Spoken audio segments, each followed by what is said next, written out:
What's going on, people? Welcome back to Curtis Shaw TV, back with another live stream. And happy Friday, people. International break.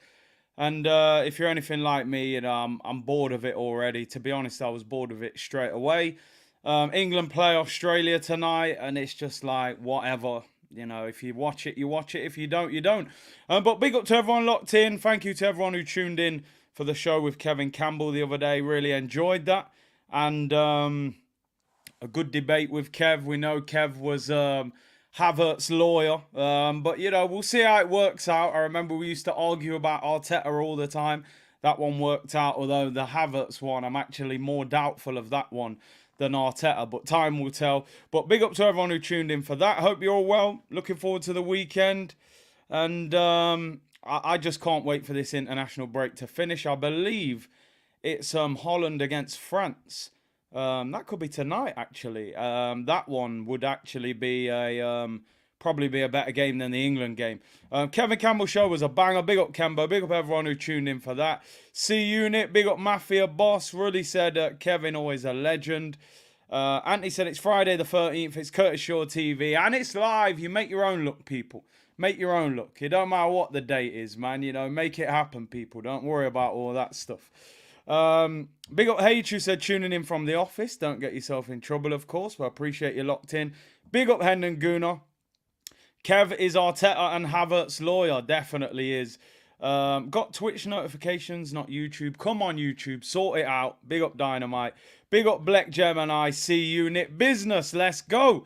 And looking forward to the show. Big up E. Ross himself. English Tax Ross. I see Robbie's over there in Dubai at the moment, chilling, living the high life. So big him up. Hope he's having a good trip over there. And next international break is in November. I might actually take a little trip myself because the weather is real up and down in England at the moment. The rain is back. The cold is back. And we're back to normal. But big up everyone locked in. Couple of things to talk about today. It is interesting during the international break, the dynamics. Because on one hand, you want all your players to get called up for their country because, number one, it's a big confidence boost for them. Bigger profile.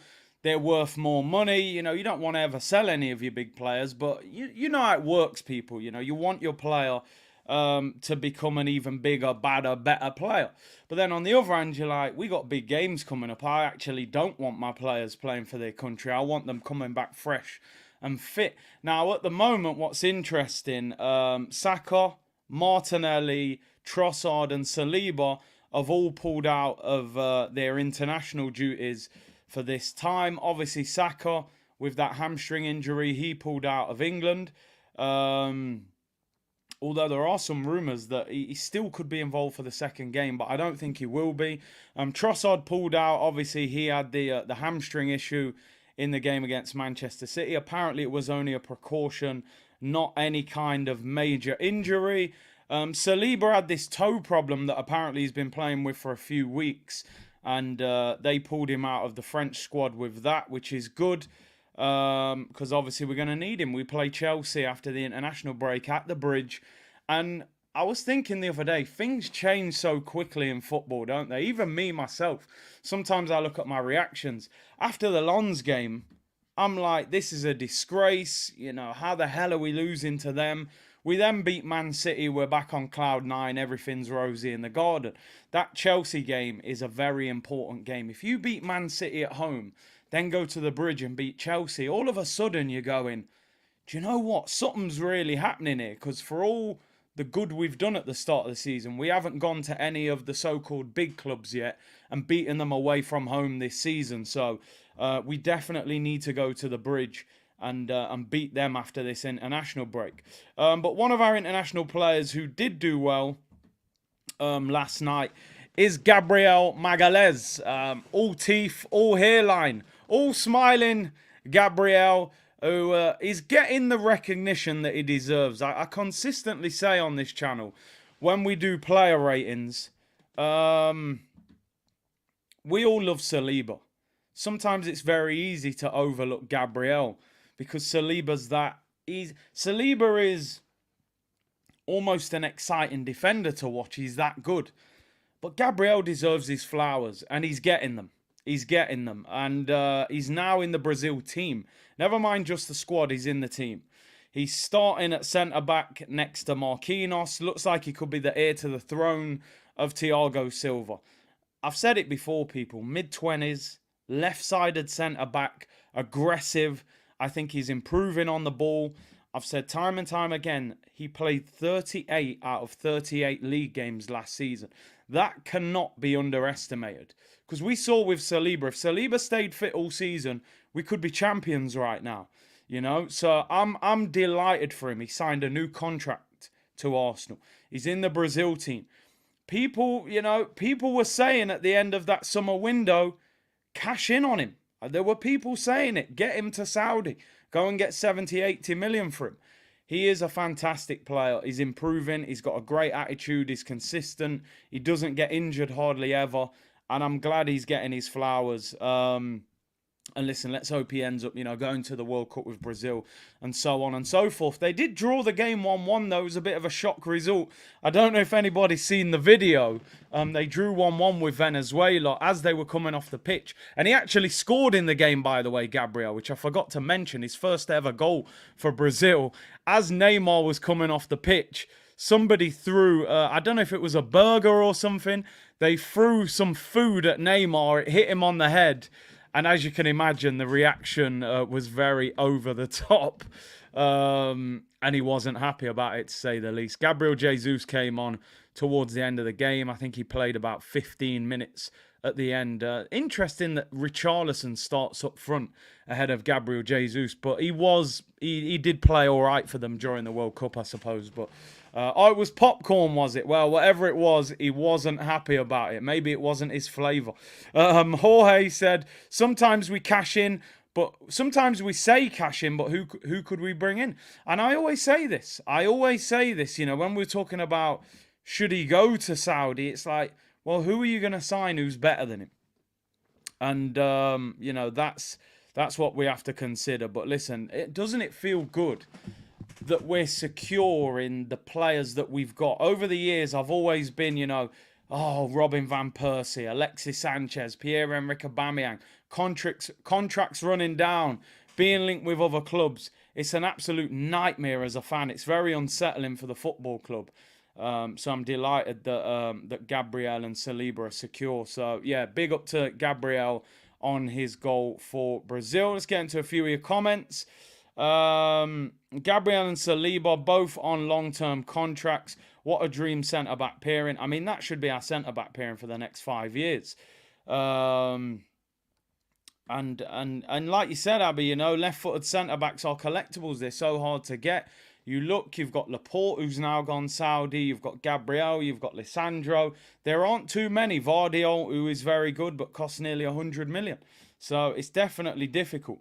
Amo said, love the winter freshness and just have more energy. Also, some of you prefer the cold and, all of that, people.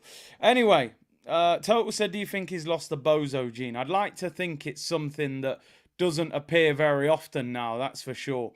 Those days with Mustafi and Socrates, when you think where we were, I tell you something, if I'd have had a YouTube channel during Mustafi, Socrates, Kolasinac, Iwobi was a player I didn't particularly rate either. If you've seen his latest rap video, then you probably understand why.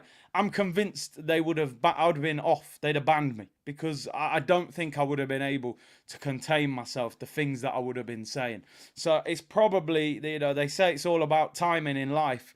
Me having a YouTube channel with Mustafi and Socrates, Kolasinac, El Neni starting and players like that, forget it. I think the channel would have been long gone. So it's a positive that we started the channel when we did, people. Lichtsteiners and Cole Jenkinsons, I definitely wouldn't have been able to deal with that. I also said, I have so much respect for Arsene Wenger. I consider him almost a second dad. I think a lot of Arsenal fans do. I would have hated to have been disrespectful towards him on camera. So at least any disrespect I did give to Arsene Wenger, it was said off camera and off YouTube, because, you know, I want to always keep it respectful when it comes to Uncle Wenger, you know. But anyway, let's move on. Let's move on, people. Let's talk about Emile Smith Rowe. He's being linked today with a move away from Arsenal. Are you fit, bruv? Smith Rowe, a favourite of mine, due to him giving me interviews every time we're on tour. But not just because of that. He's a player that I very much like and think that we should be... I think we should be building our future around players like Smith Rowe rather than selling him. But it's not looking good. It's really not looking good for Emile Smith Rowe and his future at Arsenal. And I want to know your thoughts and opinions on Smith Rowe. Now, he's being linked with a move to Newcastle in January. Now, this is going to filter into another story that we're going to talk about after this. It seems as if Arsenal want to go big in the window in January. But what we're going to speak about in more detail, but it looks as if financial fair play could be, you know, become a problem for Arsenal. If you look at the amount of money we're spending in the summers and how much we're selling, the balance is massively off. We may have to offload somebody of value in January to go into the market and bring in one or two players of value in January. Now, I'm going to go into a little bit more detail with this story. Just want to give a bit of a reminder on Emile Smith Rowe, 23 years of age. I actually thought he was younger than that. 23 years of age, Emile Smith Rowe, England international, still has 3.5 years left on his contract. Famously tattooed, trust the process on himself, maybe as a sign to Arteta that I'm here at all costs. And is now being linked with a move away. Now, I don't have any inside information on this. You know, sometimes I get little whispers off people. Sometimes, you know, it's pure guessing. This is a pure guess. You know, number 10 shirt, Bergkamp shirt. I just get this feeling. I hope I'm totally wrong. But I just get this feeling that if somebody made the right offer, that Arsenal would cash in on him. I hope that that is completely way off the mark. I wouldn't sell him. I'm going to be honest, I wouldn't sell him. I think there's a big talent there. You know, I think we'd be making a big mistake by selling Smith Rowe. I think to sell Smith Rowe when you've got... I mean, I was going to say El Neni, but El Neni's contract's running out and he has no real value. But for me, I would sell Fabio Vieira before Smith Rowe. I would sell Havertz before Smith Rowe. I would sell Eddie Nketiah before Smith Rowe. And I think all three of those players would get you some sort of decent money. Obviously, Havertz would be very difficult to sell because we only just signed him. Cedric and El Neni, that's a no-brainer. You know, you'd get rid of them on free transfers. You're not going to get big money for them. I'm in a situation with ESR where I'm like, what's the problem? Why is he not getting game time? Why is he getting dropped and Fabio's getting more game time? Havertz. You know, I know Arteta didn't bring Emile Smith Rowe to the club. He was already at the club. He paid 35 million for Fabio Vieira. He paid 65 for Havertz. So he would tell you that those are his players ahead of Smith Rowe because he paid big money for them. But this guy got a new contract, got the number 10. He is one of the main reasons that Mikel Arteta is still in a job, in my opinion. Don't forget that season. When he was brought into the team, November, December, we had a huge problem with creativity. He came in and made a massive difference. 10 Premier League goals a couple seasons ago. 23 years of age, England international, came through our system, supports the club. I find it really uncomfortable if we sell him. I really do. I would sell Nelson and Nketiah, Havertz, Fabio Vieira, all these guys ahead of ESR for me. I really would, because he can score goals from midfield. And they're at a premium nowadays, people.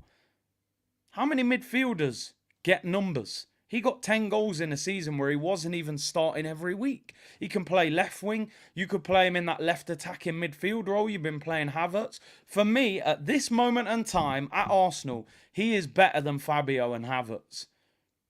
I don't get the problem. Now, there were rumours before he didn't train well. He wasn't living good. Apparently he doesn't cook.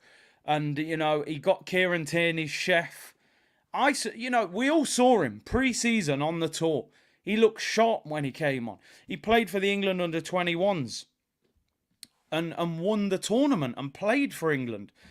I'm thinking this is a big season for him. Now, I'm going to put a poll up because I've been clicking a lot of your comments there. Now, there are some of you, EQ here saying, Bun Smith Rowe, sell him. There's people in the comments saying, no time for sentiment, cash in. There are people saying that. There are others. Latte saying poor man management. Asanda saying Arteta's a user. Lawrence, thank you for the super chat, said Arteta treats him like a sideman. Jay's saying Arteta out if we sell ESR. So there is a divide on what people want with ESR. Some people are saying injury prone and inconsistent. I've got to get a poll up on this, right? And I don't want to influence anyone's decision. That's not what I'm here for. I give you my opinion, but I want you to give me your opinion. Now, we're going to expand the story while we put this poll up. Now, quite simply, the poll is, would you sell ESR in January? Right? He's being linked with a January move. Would you sell Smith Rowe to Newcastle, by the way, who could be a team who are up there as well, top 4 race? Would you sell ESR to Newcastle in January? And the next bit of the story may influence your decision. I'm going to say for 50 million. And the reason I'm going to say that is because of the next part of the story that I'm going to share with you and we're going to discuss. Now, the next part of the story is how much would Arsenal want for Smith Rowe? And according to reports, Arsenal would potentially be willing to let him go if they could get 50 million. In the Echo, it said, it has been suggested Arsenal value Smith Rowe at around £50 million. Financial fair play rules would almost certainly force Newcastle to be creative when it came to putting together a deal for the attacking midfielder. Now, I've read this article. I've read this full article. And if you haven't, voted yet in this poll, just hold fire. Now, it's saying that Newcastle would struggle to do the deal in January. It would have to be a small amount of money up front or maybe a loan with an obligation to buy. They signed the boy Lewis Hall from Chelsea on loan with an obligation because they couldn't pay the 35 million in that window. It had to be the following tax year. So this would probably be a situation where they took him on loan and paid the 50 million at the end of the season. It would still obviously lead to a permanent deal, but we wouldn't necessarily start getting the payments up front. Newcastle spent big money on Toney and players like that. I agree with you here. That's a fantastic point, Greg. They paid £45 million for Anthony Gordon, who I don't think is that good, by the way. He's got good pace, but I don't think he's a particularly good player. I'm going to be honest. See, this is where I'm critical of Arteta. And I don't, you've got an agenda. We just beat Man City. No, hold your horses. I've been giving him his flowers this week. This is something that I feel like he has to improve. Arsenal make it too obvious when they are willing to let a player go. And what that does, in my opinion, it creates a situation where you can get the player for cheaper. Because the club can see he's not in your plans. We did it with Balogun. We didn't involve him, wasn't playing. They end up getting him for 35 million plus 5 million in add-ons. If Smith Rowe was getting game time, starting games on the fringes of the England squad, in reality, we should be getting 50, 60 million pound for Emile Smith Rowe. 23 years of age, England international, number 10 at Arsenal. Should be getting 50, 60 million quid for him. When you see what other players are going for. But knowing Arsenal, we'd probably struggle to get that 50 million. I think Newcastle would actually offer less. Kieran Tierney, 25, 26 years of age, left back, plays for Arsenal. Left backs are a premium out there. Look at Man United having to get Reguilon on loan and Malacia and people like that. You should be getting 30, 40 million for Toney. Instead, we're having to loan him out with no obligation to buy him because we are still not a good club when it comes to selling players. We make it too obvious, we're desperate to sell them, and then we end up having to sell them for less money. So, people saying this is an uncomfortable conversation, Smith Rowe. I'm going to be honest with you. I'm going to look at it from both points of view. We're in the Champions League, we're in the Carabao Cup, the FA Cup and the Premier League. We're going to play probably over 50 games this season. When there's a European Championships at the end of the season, there's always pressure because players want to leave. They want to play on a regular basis. I mean, Greyhound saying he looks disinterested. I mean, you're going to be. You're going to be though, aren't you? He's not even being brought on as a sub. Very difficult to look motivated if the manager gives you no game time. Stepper saying, Big C, I know you love ESR, but what has he really done for the man there? Do you know what? I'm really surprised that, listen, I respect it. The community, you guys don't play. You're not playing here. You're looking at it from a real harsh point of view. On one hand, I understand it because if the manager doesn't see him in his plans, if he's, unfortunately in football, if a manager doesn't connect with a player, we all know how it goes. I mean, Elliot's saying, unfortunately, you know what's happening. And I do understand the point. I do kind of feel like ESR has become disposable. I feel like the manager would sell him if he got a suitable offer for him. For whatever reason, I feel like those two are not connecting. It's like, finding Wi-Fi and you need the password and you don't have it. Like, it just doesn't seem to be able to work with ESR right now. I would love Arsenal to keep him and get him back in form. And I've said before, the reason I would keep him is because Havertz is not scoring goals, apart from that penalty. Fabio Vieira's not scoring goals. Odegaard chips in. We don't score goals from midfield. Rice doesn't really score that many goals. He plays so deep. And Partey doesn't score that often. He's injured a lot of the time. You need goals from midfield. I believe that ESR could play in that Kai Havertz role and score goals there. But if he's not going to get the opportunity, and you've got Fabio and Havertz, Smith Rowe's going to want to leave. And the problem you've got is Arteta said openly before, as Pep has said, when players want to leave, they'll sell them. They don't want players there that don't want to be there. I believe he wants to be there, but I don't believe he's going to get the chance. Patrick said we aren't selling ESR. Don said, Curtis, you said as fans should raise our standards and ESR isn't good enough. Don, I mean, the only thing I do have to argue the point a little bit. Is Fabio Vieira good enough? Is Kai Havertz good enough? Because I think the majority of the fans would say at this moment in time, Fabio isn't good enough to win you a league and play left attacking midfield. And I know what most people think about Kai Havertz. I can tell you one thing. I believe he's better than those two. In this Arsenal team, in that role, I think he's better than both of them. Now, some people will say, you're getting caught up on the pass. I believe he's better than both of those two players in that role. Left wing, I think that's locked off. You got Martinelli and Trossard. No problem. Nelson can go there if necessary. But in that left attacking midfield role, I can't get my head around Fabio and Havertz being better than Smith Rowe. Because for me, they're not. For me, if he'd been given the game time that Havertz has had this season, he's doing better than what he's done. There's no way he's playing worse than those two. He can dribble, he can shoot, he can pick a pass. It's an interesting one. But listen, let's debate it. At the moment, in the chat, 61% of you now are saying you wouldn't sell him to Newcastle. It's very interesting, though.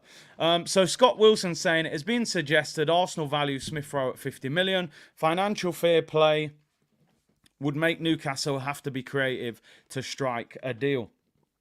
When you look at it, ESR wants to play in the Euros for England. At the moment, he's miles away, absolutely miles away from getting in Southgate's team. He's just not going to pick him. He's nowhere near the Arsenal team, so he ain't getting in the England team. And the problem you've got, the longer that Arteta doesn't play him, you're going to force him to make a decision. You're going to force him to make a decision. And let's be honest, if Smith Rowe had to leave Arsenal, Newcastle's a fantastic move for him. Money bags, they'll offer him bigger wages. It's a good city to live. You know, lively up there, although the weather's not great. And they're in the Champions League, and they're going to get bigger and better as the years go on. The comments have thrown me off a little bit. I'm really surprised. There are a lot of people in the comments saying they'd cash in. It's tough, isn't it? Because people saying injury prone. He had last season, he was injured, the majority of it. He was fit all of pre-season. He's been fit most of the season. The manager's choosing not to play him. So I don't think we can throw injury prone at him. Out of form, he's hardly had a kick. So we can't even say out of form. He played against Brentford the other week. He had a good game. That's the only game he's started this season. Oz said I'm ESR's lawyer. I got to be honest, man. I'm a fan of ESR. I'm a fan, people. Because you don't get many goal-scoring midfielders in the Premier League. He's 23. He's English. He came through our system. He scored 10 goals the last season where he got regular game time. I'm selling Nelson and Nketiah, Fabio, Havertz, all of them before I want to sell Smith Rowe. He's one of our players. So, but... listen, I get it. I do get it. Some people just think he's not playing. He obviously doesn't seem to get on well with the manager for whatever reason. Take the money and run. But what can you do? I don't know. It's a difficult one. And then where it gets even more difficult is there are rumours that financial fair play is going to affect Arsenal in January. Now, where that question becomes a lot more complicated, and Oz, you've just nailed it. Let me click your comment, Oz. He said, if selling ESR enables us to get Toney, would you be up for it? Now, this is where it becomes complicated. We're going to expand on this story in a moment where I talk about Ivan Toney. With this John Cross article where he's saying Arsenal may have to sell a player of high value to be able to attack the market in January. Then you've got a real problem on your hands. Again, for me, I would sell somebody else. That would be my opinion, because you could even give Brentford Eddie Nketiah as part of that deal to, you know, bring down the amount you'd have to pay. You know, in a harsh way, if I'm being totally honest, you could even sell the goalkeeper. Now, I know not everyone's up for that, but in reality, if we keep playing David Raya and we sign David Raya on a permanent, Aaron Ramsdale's going to leave the football club. Whether it's in January or whether it's in the summer. He's going to go if he's not getting in this Arsenal team. So, I mean, Kev said you don't choose who you sell. It's up to the buyer. And the problem we've got, we're not in control of it. We're not in control of it. The reality is, I'm sitting here saying, sell Eddie Nketiah to sign Ivan Toney. The manager loves Eddie Nketiah. Do you know, you saw after the Man City game the way he was hugging him. He don't hug ESR like that. I'm concerned for ESR's future. I've got to be honest. I'm concerned that his future may not be at the Arsenal. I hope it is. D said, big up Curtis, catching you live after long. Number 10 became a joke after it was given to ESR. I mean, the guy can't shoot or pass. Oof. People are not showing him too much love here, man. Elliot said, Curtis, you know Nketiah is Arteta's son. He's going nowhere. Yeah, definitely his son, man. Travis said, Tierney was fit all last season because Arteta didn't play him. How is he now? I'm over ESR's injuries. But ESR had one injury-prone season. Tierney had 3 at the club. It's difficult to call a player injury-prone after one season. But listen, like I said, I'm not in control of it. So ultimately, my opinion, it doesn't count for much when it comes to what Arsenal are going to do. Fitz, big up, bro. Member for 25 months. Member stream Tuesday, 4 o'clock. Good. Get it in your diary. Better late than never, but we'll get there. Tuesday, 4 o'clock, members stream. Selling ESR would be crazy. Isn't football about winning matches? If so, keep him. There is so much trash I'd sell before him. And listen, I'm in complete agreement with you. I'm like, there are a number of players I'd be selling before ESR, but the problem is if someone is at your door saying we'll buy him, there's the 50 million, you've got a problem on your hands, because if we put Havertz on the market now, who would buy him? And they're not going to put him on the market anyway. He's been at the club for 10 games or whatever.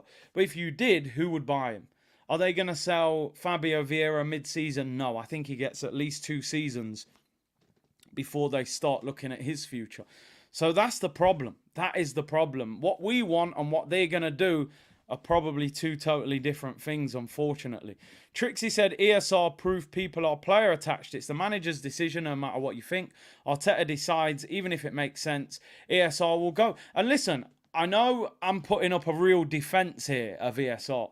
And I've said a number of times on this show, I try not to get caught up in any individual player too much. The day Thierry went to Barca, the day Van Persie went to United, you know, the day Cesc Fabregas went to Barcelona, I said, you know what? These players are temporary. Don't get too caught up in them. That's why I don't, you know, I don't. But you always have player favourites. Of course, that's the beauty of football. You're going to pick your favourite within your team. So no matter what I say about ESR, if the manager sees fit for him to go, he'll go and we'll all move on from it. What I will say, if the unfortunate time comes and you do sell him, you've got to get as much money as you can out of Newcastle. I would not be selling him on the cheap. That's one thing I will say.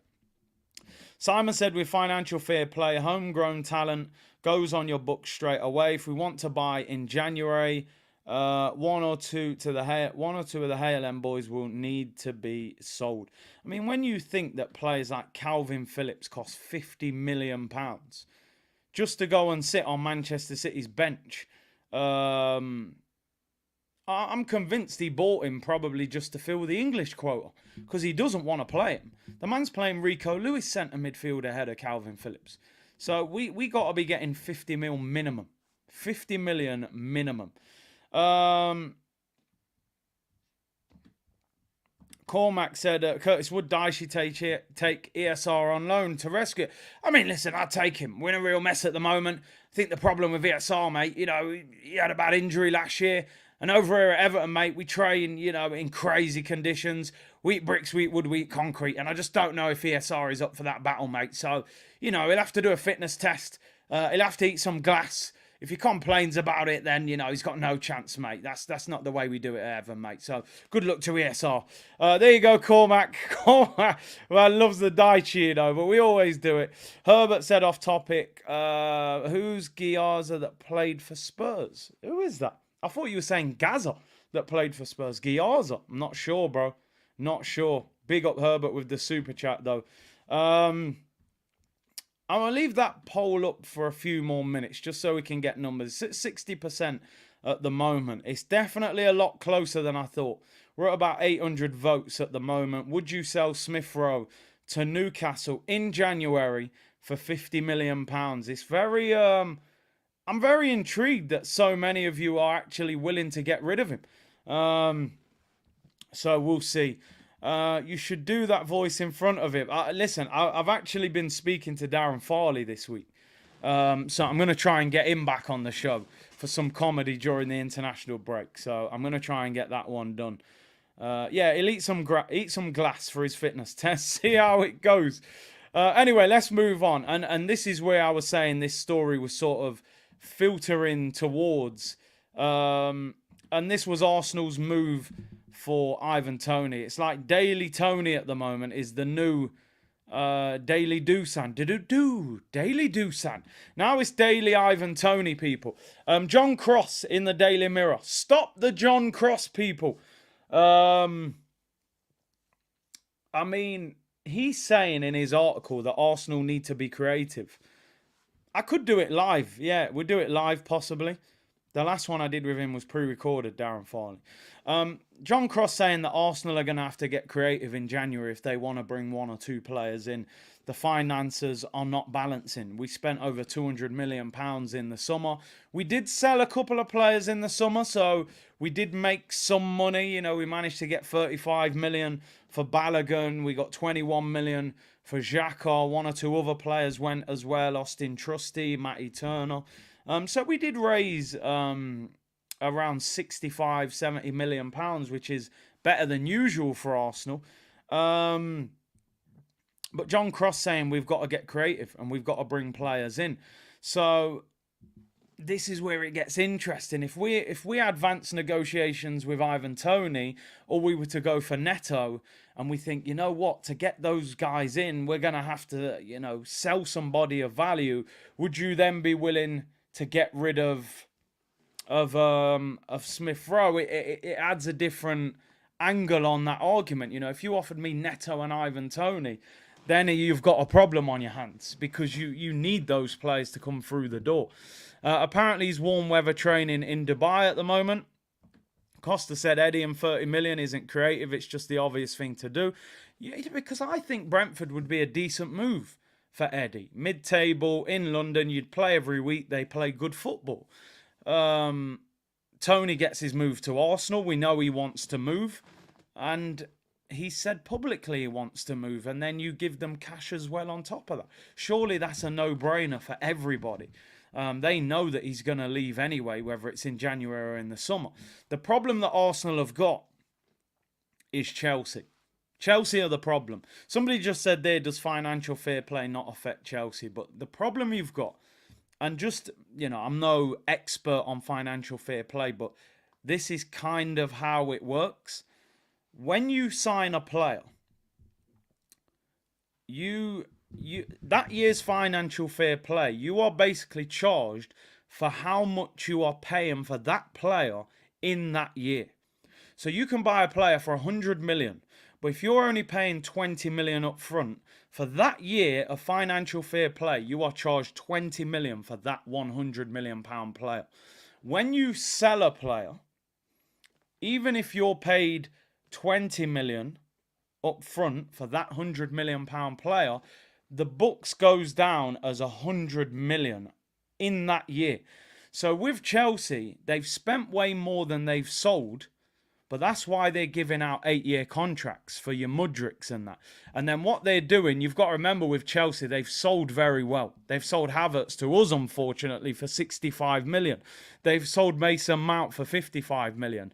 They've sold, you know, Loftus-Cheek for 20 million. They sold Mendy for 20 million. They sold Koulibaly for 15 million. They made an absolute fortune on sales in the summer. So they've managed to balance their books. They've spent $1 billion. They've probably made 400 million in player sales. And you can manage to balance the books by doing that. The problem with Arsenal, because we are not selling players for decent amounts of money, we're struggling to balance the books. This was actually one of our best summers of selling players. We made about 70 million pounds, but we spent 210 million. Last season, we spent 150 million. Yeah, Pulisic as well. I think they got 20, 25 million for him. They made an absolute fortune in the summer. You know, who else did they got rid of loads. Aspilicueta came off the books as well.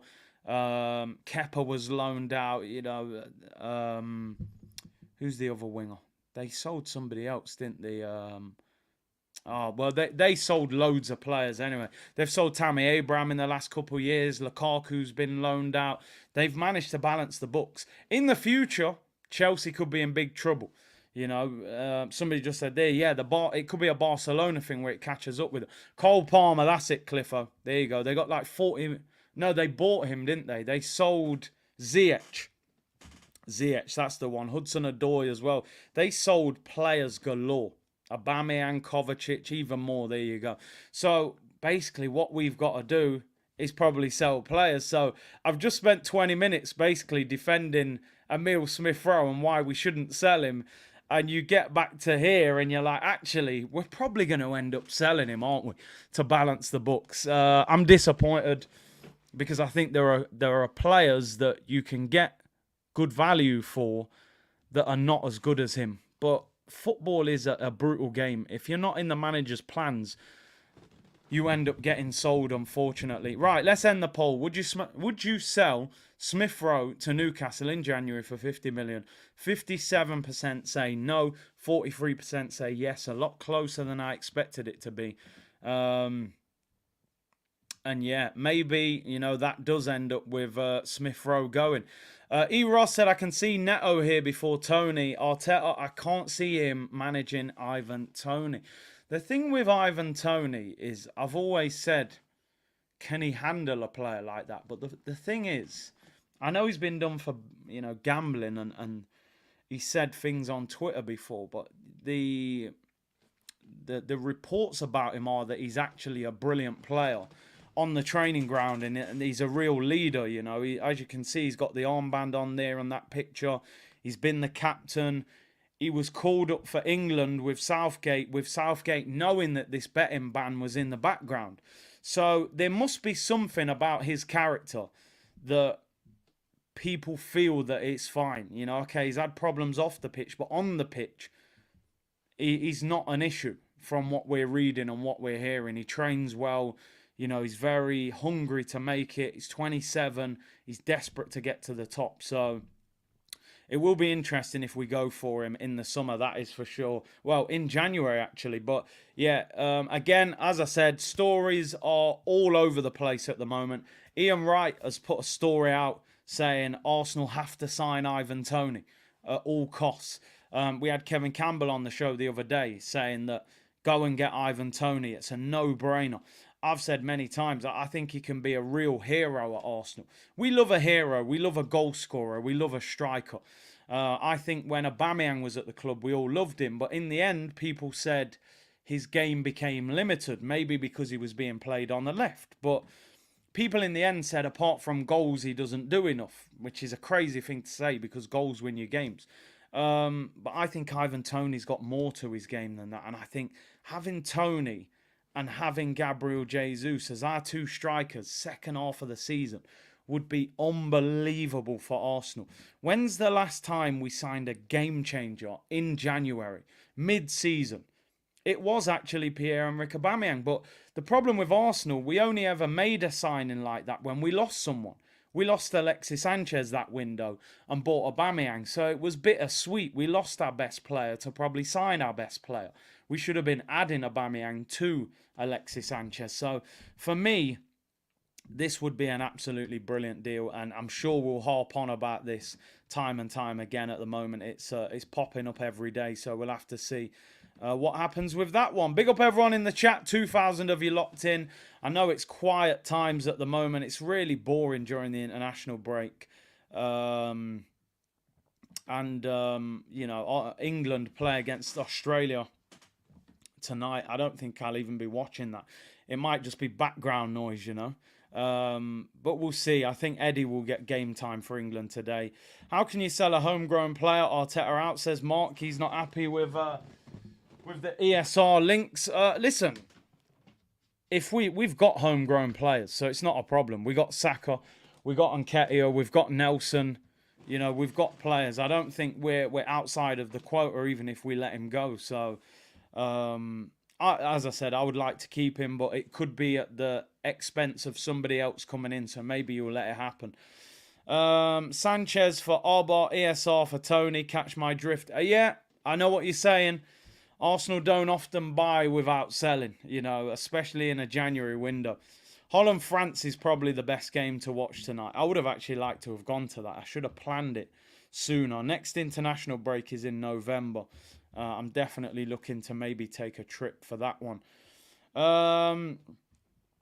Anyway, let's move on. And let's talk about the other striker that is a hot topic at the moment. And that is man like Victor Osimhen, who it looks as if is getting closer to the exit door at Napoli than ever.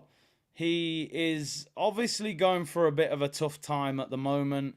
Over there in Italy, he's received racial abuse. His own club trolled him on TikTok. He doesn't seem to be getting on that well with the manager. But he is a fantastic player. Now, the problem we've got here, again, is that apparently Napoli have said they will not sell for less than £150 million in the January transfer window. Again, he's being linked with Chelsea. I swear, every player in the world somehow gets linked with Chelsea. How can they, they're linked with everyone. But I think everybody can see with Chelsea, they're clearly missing a striker. Nicholas Jackson is a live wire, but he's not a natural goal scorer, natural finisher. Ivan Toney, Osimhen, Sesko, Boniface, Evan Ferguson, all of these strikers are, they're the ones that everybody who needs a striker is looking at. PSG will be looking for a striker this summer if Mbappe goes. I know they've signed, obviously, Moani and Ramos. There are various other clubs around the world. United maybe could do with another one, possibly. We definitely need another one. Chelsea need one. Tottenham probably need one with the Harry Kane money. There are a lot of clubs who need strikers. Now, I've said before, Osimhen and Toney are the two for me. Osimhen, of course, I think would be number one priority. He's younger. He's scoring goals in the Champions League. He's playing for a bigger club under bigger pressure. But I don't see Arsenal paying £150 million for him. I just don't see it. I think Chelsea probably would get close to that, if I'm being honest. They spent £115 million on Caicedo as a defensive midfielder. I think the value is with Ivan Toney. That's not me saying that Ivan Toney is better. I think Osimhen is a very good player. I've always said with Osimhen, he's very good. But for 150 million, I need a guarantee, and I don't think he's a guarantee in the Premier League. He could come here and rip the league apart, but 150 million for Osimhen, I just think that's insane. I don't think you should be paying that for him. If you can get me Ivan Toney for 70 million, it's a no-brainer. That is a great kit, by the way. A lot of you in the comments saying, what a kit. Listen, we were saying it the other day when Kevin Campbell was on. If you can get Osimhen for 150 million, or you can get Ivan Toney and Neto for around 100, 110 million, what direction do you go in? I'm getting Ivan Toney and I'm getting Pedro Neto, and you deal with two problems there in one. So, listen, I'm a big fan of Osimhen. I would take him. I wouldn't pay £150 million for him. And I'm not sure many clubs would, to be honest. I know there was a huge offer from Saudi in the summer. He didn't seem to want to go there. I think Chelsea would pay big, big money for him. But I'm just not sure he's worth that. I mean, never said 150, rather we try and tempt Mbappe. I mean, look, I would love Mbappe, of course, but he's on €1 million a week. We wouldn't pay the wages, and he's going to want to go Real Madrid, and he said his dream move is Madrid. Arsenal will go in with a 60 million bid. Yeah, no, we'll offer 150 million Jamaican dollars, probably. LSU said yes, Toney and Neto. Curtis Osimhen will need time to settle, but we don't have that time at the moment. Exactly. Oh, listen, some strikers, some players come to the Premier League. From day one, it connects. Look at Haaland. There was no settling in period. But I just think there's too much of a risk attached to go to those levels of finances, I would much rather go for Neto and Toney, and you deal with two problems in one there, because I think we need a right winger. I think, for me, in an ideal world, I think we need a right winger because Saka needs competition and we need the ability to rotate. We need a striker because we need a prolific goal scorer. We need a physical presence so that Jesus and that striker could rotate or play together at times. I think we need a centre midfielder because in January, you've got no Thomas Partey. He's going AFCON for probably the best part of 4 weeks. That leaves you with Rice and Jorginho. If you was to lose a Declan Rice during that time, you've literally got Jorginho and that's it. Even El Nenny's at AFCON. You don't have another midfielder. So you're playing Jorginho as a lone six with two attacking midfielders in front of him. That, for me, would be insane. You would have to play Zinchenko, but then you've got to... you could play Zinchenko in midfield, but then you got to play Kivior at left back. It affects too much. I would like to see us get a midfielder. I don't see us signing 3 players in the January transfer window. So I think 2 would be the most. In reality, probably more like 1. But listen, there are options out there. We ain't getting no one unless we sell first, says Keith. Financial fair play. Bruno Guimaraes was the biggest miss. Massive miss. Stepper said, not going to lie, I want both, but I want Neto more than Toney. Fair point. I like Neto. I just think Neto would come in and be rotation, where I think Toney could start. Neto's not playing over Saka, and I don't think he plays ahead of Martinelli. I think use him in rotation, play him in different cups, bring him on when those two are getting tired. But listen, I'd love to get both. Get Fofana. I would love us to get Fofana. I think he's a beast. The Monaco defensive midfielder, French international. Very good player. And Mikel will probably go for Calvin Phillips. He's being linked with a loan move, you know. Don't be surprised if something like that happens. The only thing is, I don't think Pep would sell anybody to us now. I think he knows that we're a big risk to them. Nico, yeah, the member stream is on Tuesday, 4 o'clock, so make sure you're locked in. Any news on Saka? I mean, the rumours say he'll be fit for the Chelsea game, but there were rumours that he'd be fit for the Man City game, and he wasn't. So we just got to play a waiting game, but surely a twinge of the hamstring. 2 weeks, he would be back. ESR, man, like emergency substitute Rowe. I mean, it looks like that at the moment. Final story before we round up, people. It's gone quick today. Is regarding Jack Wilshere. David Ornstein reporting last night. Colorado Rapids, who are owned by the Kroenkes. The Colorado Rapids are considering Jack Wilshere as new head coach. They've approached Arsenal and have been given permission and granted talks. The Arsenal under-18 boss impressed in his interview, but no decision has been made. 31-year-old is keen on a senior role when the right chance arises. And I've been saying time and time again, Arsenal need to learn from Wilshere when it comes to Saka. Do not overplay a young player too much. 31 years of age, he should still be playing, considering his talent level. Instead, he's coaching the under-18s and going for job interviews. But listen, he wants to climb the ladder. Listen, there's an opportunity there. The ownership have got a club in the MLS. I don't know how good the Colorado Rapids are in the MLS. But listen, it could be a step on the ladder for him. Rooney went over to the MLS. And obviously, he's just ended up back at Birmingham City. So it didn't do a great deal for him. But where are the Colorado Rapids? Wow, they are bottom of the league.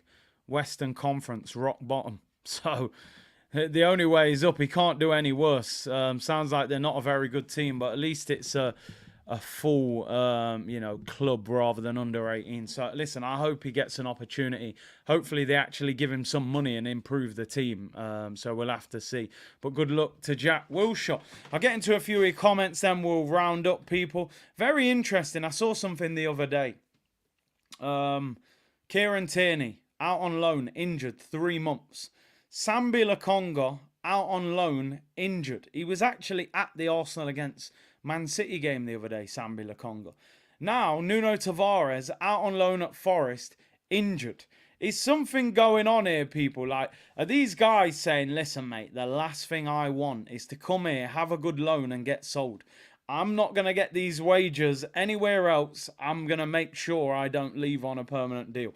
Of course, conspiracy theory. I'm joking. Nobody gets injured on purpose. But isn't it interesting that we loan these players out thinking, right, you go to Luton or you go to Forest or you go to, Real Sociedad. You do well.